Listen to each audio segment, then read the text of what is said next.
I still remember how the cold metal of the necklace weighed in my pocket, the gift I thought would light up her world. I had flowers too, the kind she used to cry over when we first met. Fool. I walked into the house quietly, wanting to surprise her. I didn't expect the real surprise would slice my chest open. From the hallway, just behind the kitchen door, I heard it.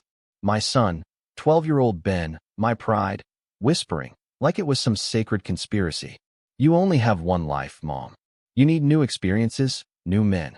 I invited Uncle Mike and bought you tickets for a trip. We'll just tell Dad you're on a business trip. I froze. My hands clenched around the flowers, petals crushing under my grip. My heart slammed against my ribs, roaring louder than his tiny voice. And then, her answer. My wife's voice, Lauren, giggling, light, like she was ordering coffee. Of course, she said, her tone dripping with excitement, not a shred of guilt. That, of course, broke me. Without thinking, without breathing, I turned, walked out the door as quietly as I had come in. I left the flowers on the porch. I never saw her open them. I never wanted to. My hand shook as I grabbed the car keys, cold metal digging into my palm, grounding me just enough not to break down on the spot. In the car, the world spun around me in dizzy, sick circles. My mouth moved on its own, dialing the one number I swore I'd never have to call unless it was a life-or-death emergency. My lawyer, Ethan Cross. I didn't even say hello. Just 4 words, low and burning in my throat. Start the paperwork. Tonight. I was halfway home when the chest pain started. It felt like someone was shoving a steel rod through my heart, twisting it deeper with every betrayal that replayed in my mind. Her smile, her lies, her warmth that wasn't for me anymore. I pulled over, gasping like a drowning man, and called 911. When I woke up hours later in a stiff hospital bed under buzzing fluorescent lights, there were 58 missed calls.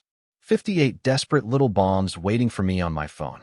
And one message from Lauren, the woman who was supposed to grow old with me. I feel terrible. Please come back. I can't move. I stared at the screen, my finger hovering over the reply button. Not because I cared. No, those parts of me had been ripped out on my son's whisper and her selfish giggle.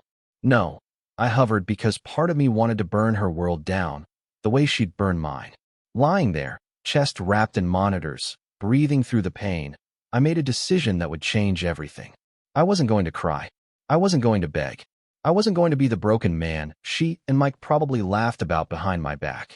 If she wanted new experiences, new men, cheap little thrills at my expense, she could have them.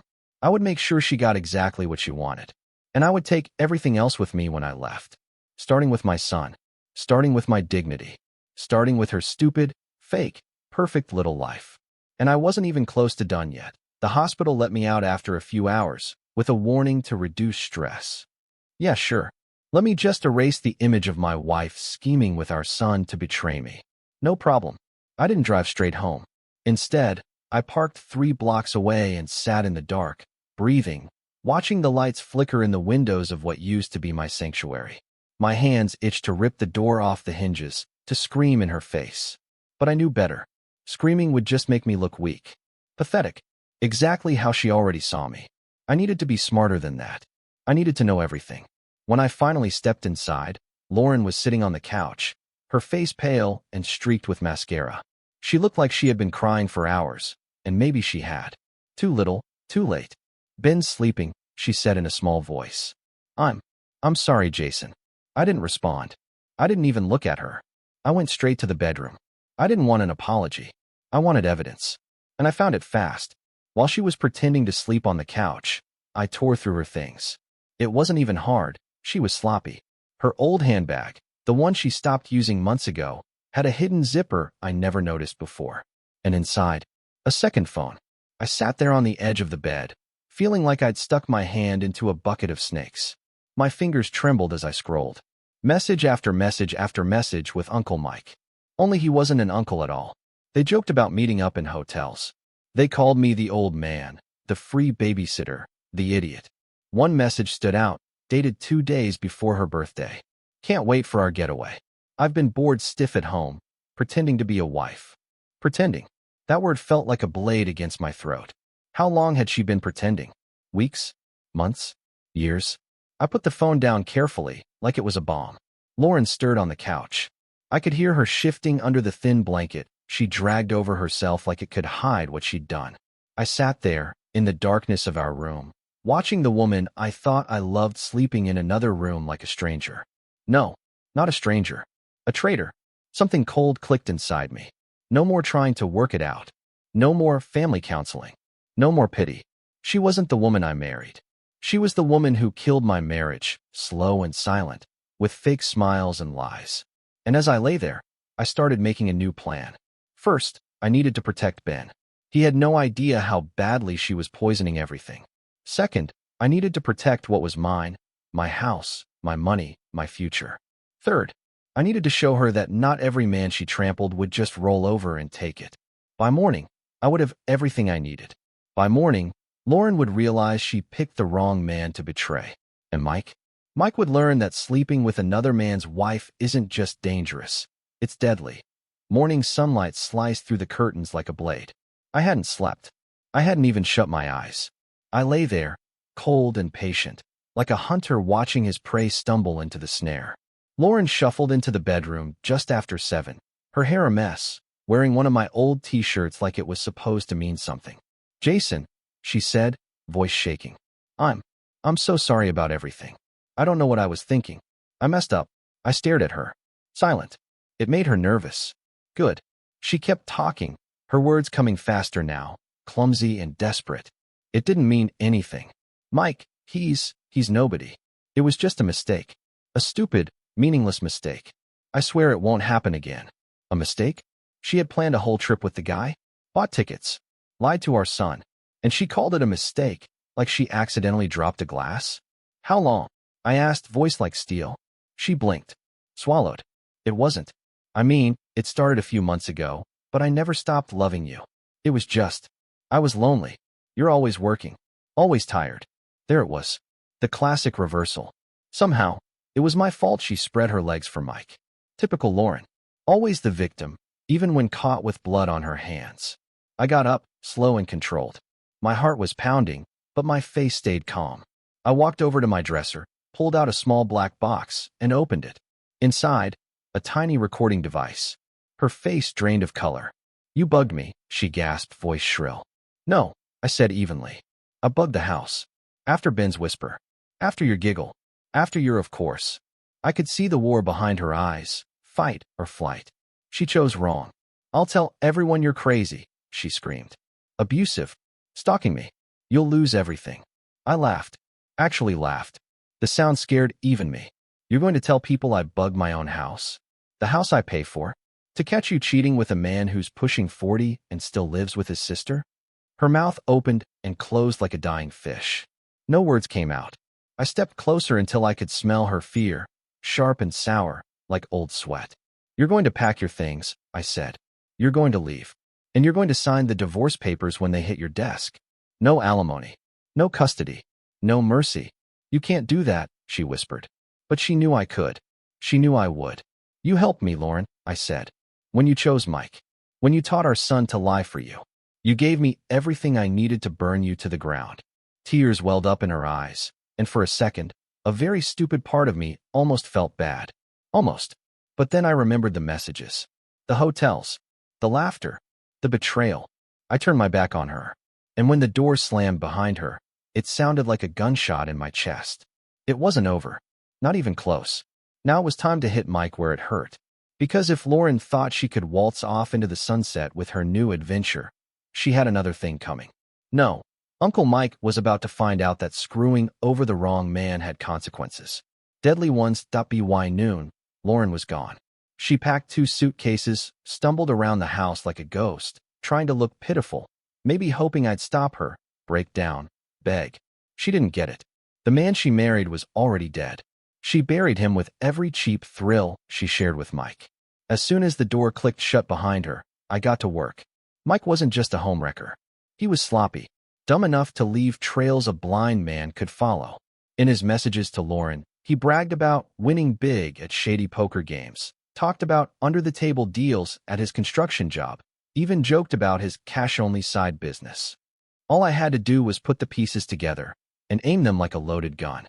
I called a friend from college, Tyler, a tech genius who owed me a favor.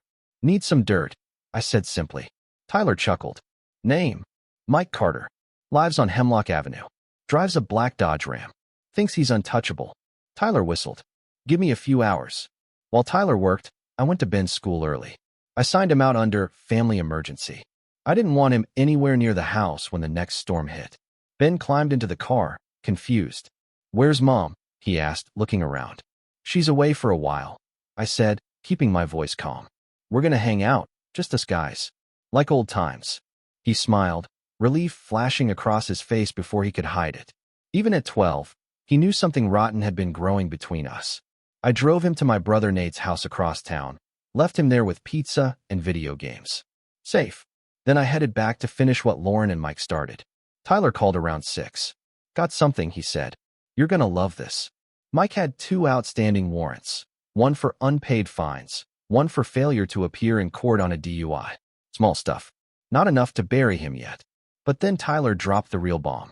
Also, he added casually, your boy's been selling prescription meds on the side. Pills he steals from job sites. Painkillers, mostly. My stomach clenched. Not only a cheater, but a drug-dealing bottom feeder. Perfect. I thanked Tyler, wired him some money, and hung up. Now came the hard part. I needed Mike to panic. Make mistakes. Dig his own grave deeper. I sent Lauren a message from an anonymous number. Better tell your boyfriend to clean up fast. Cops love busting people like him. 2 minutes later, she called Mike. 10 minutes after that, Mike was speeding out of his sister's driveway. I knew because I was parked down the block, watching through binoculars. He tore through town like a man with fire under his feet. Exactly what I wanted. Because tomorrow, someone would tip off the cops about a suspicious black Dodge Ram scene near several pharmacies. An anonymous tip, of course. And when they pulled him over, they wouldn't find just his pretty face. They'd find enough pills to bury him in charges. And Lauren? She could visit him through plexiglass once a week. If she was lucky that I barely slept that night. Not because of guilt, because of anticipation. By morning, the town's grapevine was buzzing like a kicked hornet's nest. Word spread fast when Mike Carter got arrested with a carload of stolen painkillers and no real excuse. I sat in my truck across from the county jail, sipping cheap coffee, watching it all unfold. Mike's sister showed up first, screaming at the front desk clerk. Then Lauren. Still wearing the same jacket from the night she betrayed me. She looked wrecked. Good. I waited another hour, just to be sure they booked him. Then I texted Lauren from the same anonymous number. One down. You're next. Her reaction was instant. She spun around like a trapped animal, clutching her phone so hard I thought it would shatter. She stumbled out into the parking lot, pacing like she might combust. That should have been the end of it. But Lauren was never the type to accept defeat quietly. That night, she showed up at Nate's house. I saw her through the window first, disheveled, desperate, mascara smudged under her eyes like bruises. I opened the door a crack, enough to look her in the face, not enough to let her inside. Jason, please, she whispered. You don't understand. Mike wasn't serious. I made a mistake. I got caught up in stupid stuff. It's over. You're right, I said coldly. It is over. She started crying, big, ugly sobs that once would have broken me. Now they just looked like theater. You can't do this, she choked. Ben needs me. We need to fix this. You should have thought about that before you needed new experiences, I snapped. She flinched like I'd slapped her. Good. I didn't move. I didn't soften. You taught him it was okay to lie to his own father, I said. You laughed about it. You planned it. Her voice broke apart. I wasn't thinking straight. You were thinking clearly enough to book plane tickets with your boyfriend. I cut in. You were thinking clearly enough to screw up our lives because you got bored. Silence. Only her ragged breathing filled the air between us. I'll fight you, she said finally, voice low and hateful. For Ben. For everything. I smiled, not kindly. I hope you do, I said. Because I'll drag every dirty little secret you have into the light. You'll lose Ben. You'll lose your reputation. You'll lose everything you pretend to care about. Her face twisted into something ugly and bitter. The real Lauren. Not the pretty mask she wore for years. She stared at me for a long moment, then spit at my feet and stormed off into the night. No goodbye, no apology, just hate. And for the first time in months, I felt something close to peace. But deep down, I knew it wasn't over yet. Not by a long shot. Lauren wasn't the type to walk away clean. She was the type to set the whole world on fire just because she couldn't stand losing. And I needed to be ready when she made her next move. Because next time, I wouldn't just be defending myself. I'd be defending my son. And I wasn't going to lose. Not now. Not ever. Lauren didn't waste any time. The very next day, I got a call from Ben's school. "Mr. Reed, can you come down? There's been an issue with your son." The principal's voice was stiff, rehearsed, the voice of a man who hated conflict but had no choice. When I arrived, Ben was sitting outside the office, arms folded tight across his chest, face red and furious. Lauren was already there, pacing, fake crying into a tissue like some tragic soap opera character. The principal cleared his throat awkwardly. "It seems Ben told some classmates today that his father abandoned his mother and was stealing him away." I clenched my fists so hard my nails dug into my palms. Lauren shot me a trembling, wounded look, like she couldn't believe her own child was repeating such horrors. "What a performance. Can I have a moment with my son?" I asked, teeth grinding. The principal nodded and left, giving Lauren a sympathetic pat on the shoulder as he passed. If he only knew. As soon as the door clicked shut, I crouched in front of Ben. "Buddy," I said softly, "why would you say something like that?" His eyes flashed with hurt. "Mom said you don't love her anymore. That you don't love me." I felt something deep inside me snap. Not at Ben, never at Ben, but at her. Lauren had wasted no time poisoning him against me, spinning her lies like spider silk. "Listen to me," I said, steady but fierce. "I love you more than anything on this planet. Nothing, not lies, not fights, not even Mom's bad choices, can change that. Understand?" He blinked, struggling. "She said you're taking me away forever." I shook my head. "She's scared because she made bad choices, buddy. And when people are scared, they lie to protect themselves. Even if it hurts the people they're supposed to love." Ben looked down at his shoes, small shoulders trembling. I wanted to scream, to rage at Lauren, to drag her lies into the street and expose them to the sun. But right now, Ben needed calm, stability, truth. So I swallowed my anger. "We're gonna be okay. I promised. You and me. We'll stick together. No more lies." He nodded, slow but sure, wiping his nose on his sleeve like a little kid again. I hugged him hard, feeling the weight of all the betrayal between us, but refusing to let it crush me. Not now. Not ever.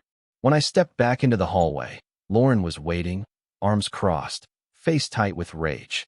"You brainwashed him already," she hissed under her breath. I smiled, a slow, cold smile that made her flinch. "No," I said quietly. "You did that yourself." I left her standing there, seething, while I took Ben's hand and led him outside into the bright afternoon sun. She had tried to turn my own son against me. She had fired the first real shot in this war. But she underestimated me. I wasn't fighting for pride anymore. I was fighting for blood, for family. And Lauren was about to find out exactly how far a real father would go. After the disaster at school, I knew time was running out. Lauren wasn't going to stop. She was cornered, and cornered animals always fight dirty. If I wanted to protect Ben and end this for good, I needed to move fast.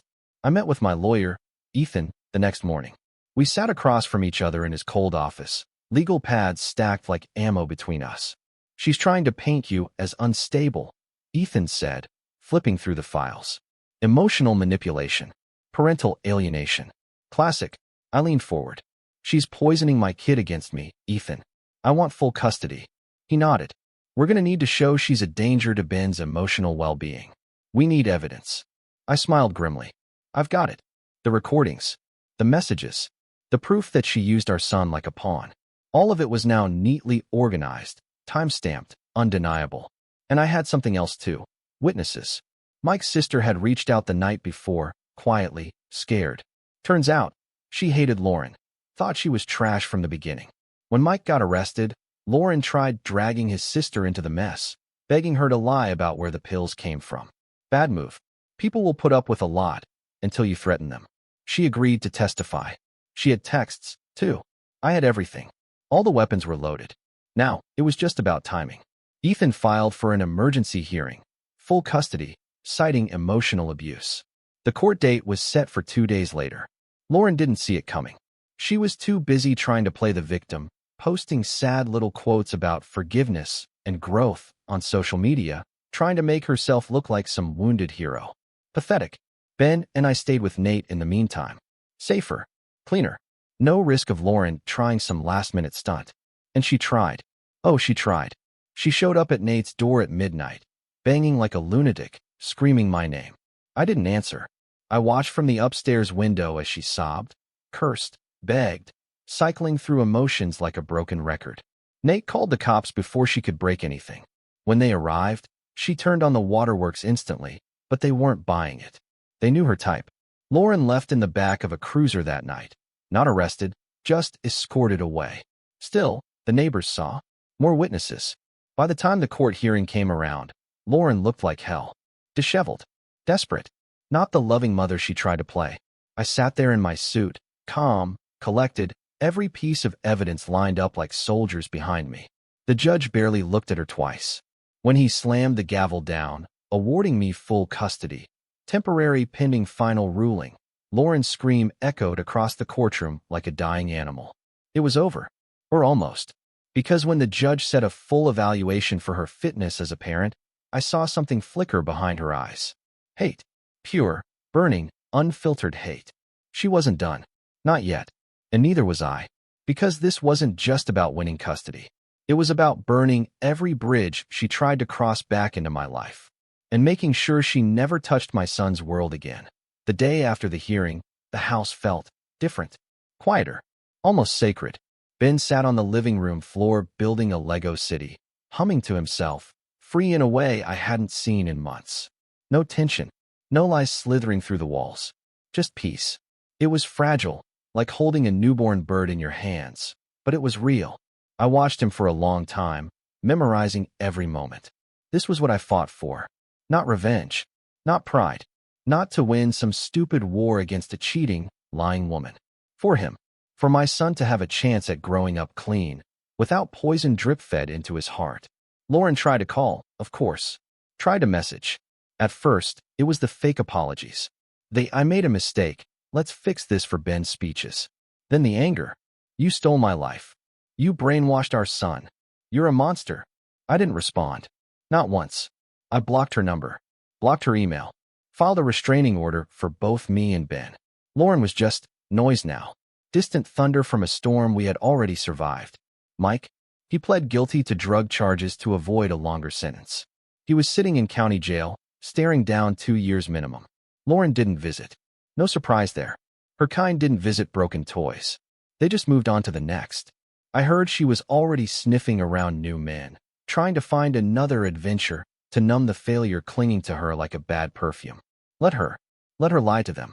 Let her fake another smile. Let her rot in the bed she made. I didn't care anymore. Not because I forgave her. I would never forgive her. Not for teaching our son that loyalty was optional. Not for dragging his innocent heart through her filth. No, forgiveness wasn't on the menu. But survival was. Building something stronger from the ashes was. Ben deserved that. I deserved that. One night, after we got back from a late movie, Ben looked up at me in the driveway. Are we going to be okay, Dad? He asked, small voice cutting through the cool evening air. I knelt down, resting my hands on his little shoulders. We already are, buddy, I said. We already are. He smiled, a real smile, and ran inside, laughing about some scene from the movie. I stood there under the stars for a moment, breathing deep, feeling the freedom settle in my bones. If I could give advice to any man reading this, any man standing on the edge like I was, holding a bouquet while his life collapsed, it would be simple. Listen to the whispers you're not supposed to hear. Trust the gut punch that tells you something is wrong. And when betrayal hits you, don't beg. Don't bargain. Don't lose yourself trying to fix something that's already dead. Stand up. Pick up the pieces. Protect what matters. And walk through the fire. You'll come out the other side. Not the same man. Not the naive fool who trusted too easily. But stronger. Wiser. Harder. And free. Exactly how I was now. Exactly how I plan to stay.